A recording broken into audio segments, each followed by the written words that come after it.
Добрый вечер, дорогие друзья! Это телеканал Тува-24 и программа «Вечерняя Тува». Сегодня особенный праздник – День народного единства. Много людей разных национальностей проживают на нашей планете. Мы хотим пожелать для вас крепкого здоровья, удачи, любви, ну и, конечно же, мирного неба над нашими головами.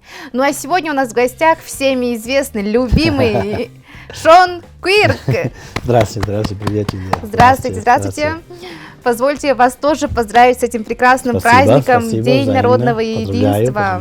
Спасибо большое, что вы сегодня к нам пришли. Рада вас увидеть. И думаю, наши зрители тоже очень рады вас видеть и познакомиться с вами. Хотя, я думаю, вас все уже знают. Наверное, да, наверное, почти все. Ну, давайте начнем с того, что как переводится ваше имя, фамилия? Да, это интересно, потому что, да, вот когда я приехал сюда, вот одна интересная вещь вот насчет тувинских имен, да, вот, то есть у каждого имени тувинского есть свое значение, да, вот Шон Чолай, сразу знаем, что это подснежник, например, да. А мое имя, на самом деле, Шон, это просто ирландский вариант имени Ивана, то есть это имя из Библии, да, то есть это, ну, потому что это церковь, да, вот христианская церковь, конечно, вот во всем мире очень распространена.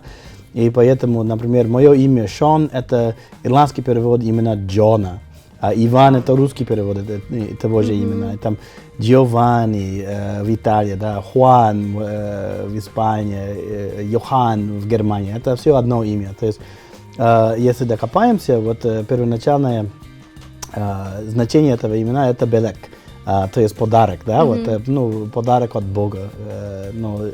И это было очень интересно, потому что именно такой вопрос задал один из моих первых друзей в Туве. Буквально я здесь даже недели не был. И я пришел на концерт, и рядом со мной вот сидел музыкант, который со мной познакомился. Это мой второй день, может, третий день.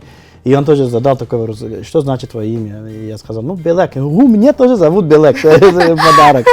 То есть, да. А Куирк это очень, наоборот, очень интересная фамилия, да, вот, ну, здесь вот в России, да, конечно, потому что придется вот кириллицами писать, да, Куирк произносится, да, а в Америке вот Quirk произносится, то есть это произносится по-другому, это ирландская фамилия, и это означает, ну, в английском языке даже есть слово Quirk, это особенность, ну, странноватая особенность, то есть это у человека там это типа черт, как сказать, его, как это называется? Характер. Ну, характер, да, черт характера, странный характер, да. Странный, да. Ну, странный черт характера.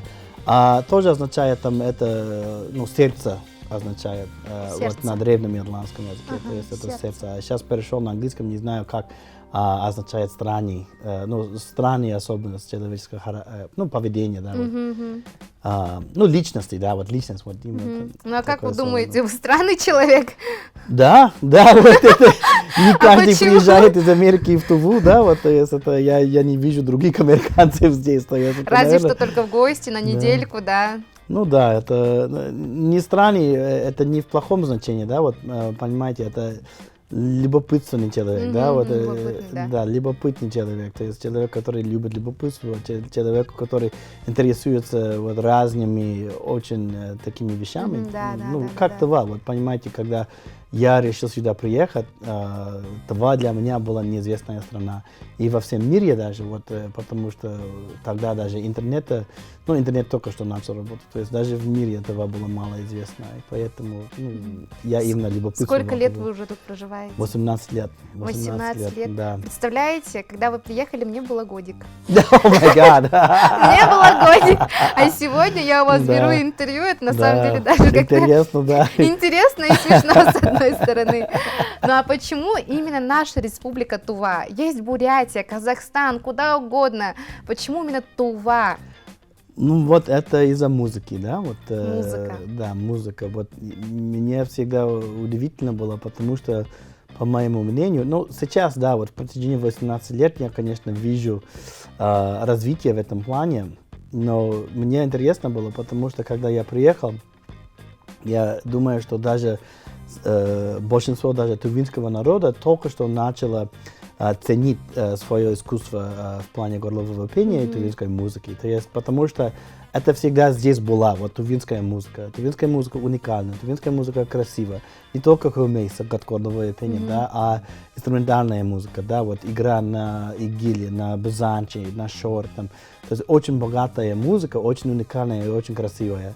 Но люди здесь, конечно, когда я приехал, мне удивительно было, да, потому что все хотели слушать попсовую музыку, да, вот, и потому что это всегда было, да. Ну, мой дедушка так поет, там мой дед так поет, там брат так поет. То есть это тувинцам, конечно, не было особенно, потому что это же всегда была своя музыка. А для иностранцев, особенно вот эта первая волна вот тувинских артистов, которые начали гастролировать по миру, вот Конгорол, Ондар, Кайгалохо, Владык Саян Бапа, там группа Кундурту Ядха, вот Альберт Кувейзен. Для нас, для большого мира, это было просто такое удивление, потому что в мире не существует такой музыки, и поэтому я хотел именно изучать тувинскую музыку, и поэтому я именно выбрал Туву. Хочется поаплодировать, это прекрасно, Спасибо. это удивительно, что наша музыка, она действительно очень-очень хороша, очень-очень интересна. И прям очень радостно, что вы выбрали именно нашу Туву. Ну и да, я сейчас рад, потому что я вижу сейчас молодое поколение, да, вот это тувинские музыканты уже работают на мировой сцене 30 лет. И я думаю, что сейчас молодое поколение уже ценит, да, вот ценит Да. эту музыку и знает, что музыка Тувы, особенно хумейса, как горловое пение, является визитной Да. карточкой Тувы. И поэтому мы всегда должны поддерживать наших музыкантов, потому что это именно из-за музыкантов, да, люди в мире Туву знают. Потому что я могу вам откровенно сказать, например, Якутия, да, хоть там население Якутии больше, чем Тувы, Бурятия, да, Калмыкия, да, Кыргызстан, Казахстан, люди не знают этой страны, люди не знают, потому что у них визитной карточки нет. А у нас-то есть, хотя здесь только 30 тысяч проживают, весь мир знает Туву. Вот сейчас, когда мы поедем там в Европу или в Азию, в Америку, и люди спрашивают, откуда вы? Скажешь, что вы, и сразу узнают, вот родственники. Да. Сейчас даже горловое пение начали использовать в современной музыке, да, вставляют такие моменты интересные. Ну да, вот и в Туве вот наши музыканты молодцы, ну это с давних пор вот тувинские музыканты так работают, Ядха, вот Аяс Танзрын, и очень сейчас там Хаттага, Хумеби, такие группы есть. А сейчас, да, другие страны, вот в Монголии, в Казахстане, там, а даже Алтай, Хакасия, вот соседние регионы, а в других странах, да, тоже начали вот включать горловое пение в свою музыку. Это, конечно, хорошо. Это значит, что влияние тувинской культуры, хоть населения у нас мало, да, влияние большое. Но это тоже чуть опасно, потому что если мы не поддерживаем наших музыкантов, если мы не поддерживаем бренд Тувы, тогда, ну, это для нас, музыкантов, это очень большая проблема. Когда, ну, я работаю с ансамблем «Малаш» уже с давних пор, нам иногда просто неприятно, потому что куда бы ни поехали, да, и они называют нашу группу монгольскую группу. То есть группа из Монголии, потому что это Монголия, хоть в Монголии тоже всегда было свое горловое пение, это звучит по-другому, чем тувинский. И, к сожалению, да, вот мы как-то проигрываем сейчас эту битву, я могу откровенно сказать. И потому что Монголия это большая страна. Даже в Китае, да, вот они создали Академию Хумей.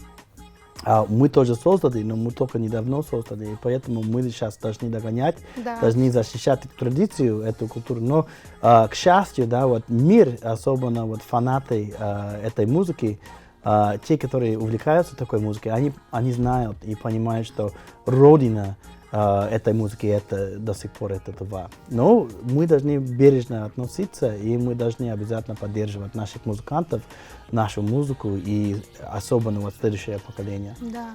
Думаю, у нас все получится, все впереди, мы И обязательно их да, догоним. надеемся, да. Да. Вот говорят же, есть вот разница между монгольским хюмеем, да, если можно сказать, горловым пением, и между нашим. Но различить могут только профессионалы своего дела. Ну, это, с одной стороны, это чуть неправильное понятие, да. С одной стороны, да, потому что это надо увлекаться вот этой музыкой, да. Но это неправильно сказать, что любой человек не может различить, потому что на самом деле, если я, например, вот взял бы какой-то другой человек, там, который вообще не знает музыку, и поставил традиционную монгольскую горловое пение для сравнения с тувинским, я думаю, что хотя бы 50% времени вот он даже различал, потому что он сильно различается. То есть, да, конечно, людям, в общем, да, концепция горлового пения, им кажется странно вначале, даже для меня. Вот. Ну, понимаете, вот когда мы называем эту музыку горловое пение, да, мы ожидаем чего-то другого, мы не ожидаем музыку, и поэтому даже само название горловое пение я считаю очень плохо, потому что это просто, когда я скажу кому-то, да, это горловое пение, они уже представляют, у них уже появляется представление, что это не будет музыка, а какой-то трюк, да, вы понимаете, и который я могу услышать один раз, и все, на всю жизнь не надо. А на самом деле это искусство, это большое, глубокое искусство, которое дошло до нас из древних времен. Вот даже некоторые ученые говорят, что тувинская музыка, вот Хумей Сагар родилась, да, вот в тех временах, когда у человечества даже не было языка. То есть это древний. А те, которые исполняют, мы ощущаем, мы знаем. Особенно вот я, конечно, иностранец, особенно вот мои тувинские коллеги, вот, которые выросли на чабанских стоянках, которые выросли здесь, именно в Туве, они ощущают, что это из предков. И поэтому это является очень важным защищать, да, вот этот бренд. И, да, ну, сейчас именно вот те, которые поддерживают тувинскую музыку, они именно опираются на такое мнение, то есть люди не различают, потому что на самом деле вот монгольские музыканты очень много сейчас, они стали исполнять в тувинской манере. Они именно вот на такое мнение опираются, что все-таки люди не различают. Это может быть, да, половина правды, что люди не различают, но это мне как-то жалко, потому что монгольское горловое пение, монгольская музыка тоже очень красиво. И они могли бы делать по-своему. Или хотя бы, если исполнять в тувинской манере, хотя бы признать вот это тувинская манера. Потому что, да, искусство, конечно, всегда распространяется. И подражать это хорошо же, это знак, что у твоего искусства есть влияние. Но просто это нам, это Туве, вот как малочисленный народ, это очень важно признать эту визиточную карточку. И поэтому, ну, давайте дальше защищаем. Да, дальше. Мне очень нравится, что вы любите так свое дело, наше дело, скажем так, Тувы, и преданность этому делу прям, не знаю, сердечками. Я человек, вот, который ни разу не был в Америке, и даже не представляю, какой там воздух, как можно будет сравнить наш воздух и воздух в Америке. Вообще вот сложно было вам, когда вы приехали в Туву, вы скучали по своей родине? Вот именно про воздух, да, вот про запах, да, это, конечно, это я влюблен в Туву, и вот мои дети все здесь родились, вот я просто построил свой дом здесь. Тува, это считаю, что Тува это мое место, я сильно влюблен в Туву до сих пор. Все равно у каждого человека есть своя родина. Вот даже Далай-лама об этом говорит. Да. Он сказал, что это ему отрадно тем, что очень много людей в мире сейчас увлекаются буддизмом, но все-таки мы все рождаемся на том или ином месте вот, по какой-то причине, да, есть причина. Я именно родился в Америке по какой-то причине, да. Я приехал сюда тоже по какой-то причине. Да. И поэтому мы должны уважать, например, вот, религию своих предков. И мы должны, да, уважать свою родину и любить свою родину. И, конечно, хотя когда я возвращаюсь сюда из гастроли, да, я просто каждый раз, когда вот в Танзибе на Саянях, там вот свежий, вот таежный воздух, это меня просто вдохновляет, да. И приезжаю сюда, и это просто това. Есть некое ощущение, даже которое нельзя описывать словами, когда ты просто находишься, особенно вот на просторах, да, вот в тайге, там на чабанской стоянке здесь. И это просто неповторимо, да. Но все-таки каждый раз, когда я поеду в Америку, все-таки это тоже некое чувство, да, то есть особенно потому, что вот где я вырос, это рядом с озером Мичиган. Мичиган это одно из 5 больших озер, великих озер, и там я всегда считал это озеро как моя мама, как бы вот это духовная моя мама. Да.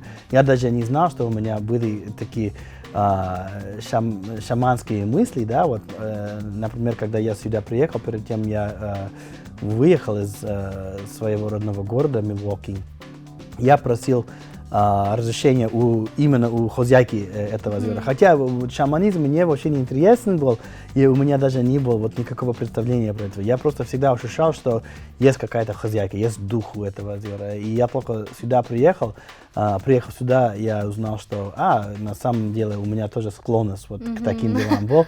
А воздух просто у нас влажный, здесь сухой. То есть это и иногда, да, я просто нюхаю там по ночам, там, например, летом, тогда после штурма, да, и трава, все мокро, влажно, вообще тоже очень хороший запах. То есть, да, я достаточно скучаю, но, к счастью, да, вот моя жизнь сложилась таким образом, чтобы я мог успевать, вот, как бы, жить с одной ногой в Туве, одной ногой в Америке. То есть, вот, через интернет, конечно, общаемся. И моя основная работа, это, конечно, работа вот с музыкантами. И поэтому с 6-го года, с 7-го года даже, хотя я здесь, вот, мое постоянное место проживания здесь, я каждый год хотя один раз успеваю посещать родителям и побывать у моей родины. То есть, это я очень счастлив в этом плане. А как ваши родители отнеслись к тому, что вы приехали в Туву? Да, Какая вот, у них была реакция? О, боже! да, Или, конечно, ну да. ладно. Ну, я всегда был, я всегда вот был рад, потому что вот наша семья, у нас очень крепкая семья, мы друг друга очень любим, у меня очень много родственников. У моей матери 10 родник и у отца 8 родник. То есть у меня двоюродник, братьев и сестр очень много. И у нас вот между нами всегда было очень теплое отношение. И моя мать, она для меня, ну, как бы, может, для каждого человека почти, да, она богиня, да, моя мать это просто учительница, она просто пример в жизни, она такая спокойная, такая умная, просто, ей сейчас 75 лет, она до сих пор работает журналистом, она просто герой. И она тогда даже сказала, что хоть я не знаю, куда ты едешь, это мне неизвестная страна, я действительно боюсь, но я вижу, что у тебя есть цель, и у тебя есть любовь, и у тебя есть стремление, у тебя есть страсть.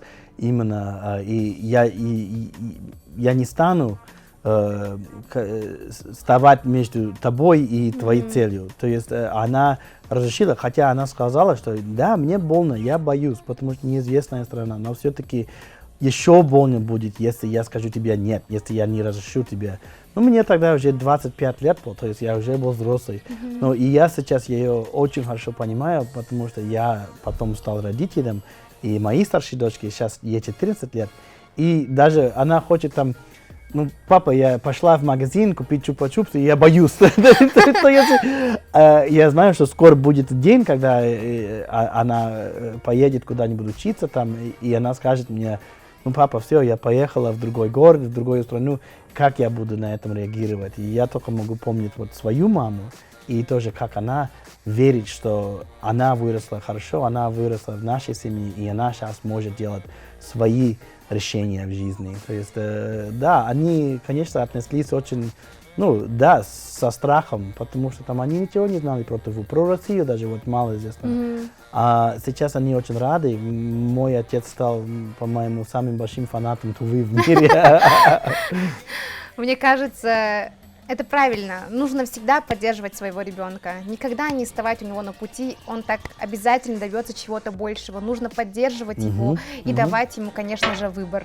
Ну, если этот выбор делан разумным, да, вот, то есть это, и, конечно, мы тоже должны советовать, да, и сказать, когда сейчас подожди, чуть-чуть подумай, да, мы имеем такие права, но все-таки, если ребенок, да, сделал выбор осознанно, и тогда мы должны поддерживать, конечно. Сегодня особый праздник, День народного единства. Вот как вы к нему относитесь? Мы все люди, и что такое народное единство, да, потому что это единство, да, это не значит, что не должно быть разногласия, например, да, вот на самом деле разногласия, когда у нас здоровые обсуждения, какой-либо проблемы. Это очень хорошо. Это очень хорошо. То есть это не значит, что я с вами должен всегда быть согласен, да? Это не так. Но я должен вас уважать. Вы должны меня тоже уважать, потому что мы все люди, мы все хотим одно. Мы все хотим жить в мире. Никто не хочет страдать, никто не хочет умереть от голода, да, вот, и поэтому это не зависит от цвета твоей кожи, да, не зависит от твоей религии, да, мы все хотим одно, мы все хотим жить в мире. И День народного единства – это возможность смотреть на другого человека, хоть может быть у него совсем другой внешний вид, может у него другой язык, может быть у него другая религия, и сказать: ты мой сосед, я тебя люблю, давай будем жить вместе. Мы не всегда будем согласны, но давайте уважаем друг друга. Давайте, потому что особенно мы же здесь соседи, да, и даже в нашей Туве, хоть Тува считается, да, вот далекое место, да, отдаленное место, да, считается, но все-таки мы все прекрасно знаем, что даже на территории Тувы проживают представители много разных народов, да. И даже вот у самого тувинского народа, да, вот, есть люди, которые не выглядят как тувинцы, да, вот, то есть не только я, очень много своих друзей, там, у них там какой-то другой вид, да, и они все-таки считают себя тувинцами. Есть тувинцы, которые на африканцев похожи, есть тувинцы, которые на армян похожи, есть тувинцы на русских похожи. Есть даже русские, да, вот, которые, например, этот, как его зовут, там, в Межиге, там, молодой певец, Блинов Дима. Он такой прекрасный мальчик, там, и он чисто, даже он сам говорит: русский плохо-то. И обязательно мы должны праздновать это единство, да, мы должны смотреть друг на друга, сказать: давай, сосед, давай, друг, вперед, дальше развиваем, давайте, я тебе помогу, ты тоже мне помогаешь в жизни, потому что мы все живем на одной улице, в одном городе, в одной республике, и поэтому, значит, интересы нашей республики это мои интересы, это твои интересы, это ее интересы, и поэтому, потому что это очень легко людей разделять, да, вот, ты мусульман, ты христиан, ты буддист, ты шаман, и сказать: это очень плохо. Да. Это на самом деле, это разделять и покорять. Есть такое понятие, да? А если мы хотим быть непокоренными, сильный, гордый народ, тогда мы не должны давать нам разделить. То есть я должен стоять здесь, вот с одной стороны тувинец, здесь русский, здесь азербайджанец, здесь армян, здесь китаец, кореец. Там есть все такие, вот и американец, да? И вот это мои братья, это мои сестры. И я за них переживаю, я за них живу. И вот так мы должны жить. И поэтому День народного единства это не пустота, это очень важный день. И я всегда, конечно, меня часто приглашают, как представитель американской диаспоры, да, но это важно, это очень важно, потому что хотя бы вот в течение одного дня ощущать это чисто по-человеческое единство, я считаю, это очень хорошо. Мне аж захотелось сказать I love you. I love you too. Да, I love you. В честь этого прекрасного праздника, День народного единства, позвольте от телеканала Тува-24 предоставить вам маленький прекрасный презент, если можно так сказать. Да. О. Это не шоколадки. Как вы знаете, нашей Туве в этом году 100 лет. Это альбом «Тува за 100 лет. События, факты и люди». Ой, спасибо большое, спасибо. Надеюсь, вам очень понравится. И эти старые вот фотки исторические я очень люблю, потому что вот Тува сильно изменилась, да, вот в течение 100 лет. Да, на кардинально, можно сказать, изменилась, да. О, спасибо вам большое, я буду смотреть с радостью. Дорогие друзья, хорошего вам настроения, и любви.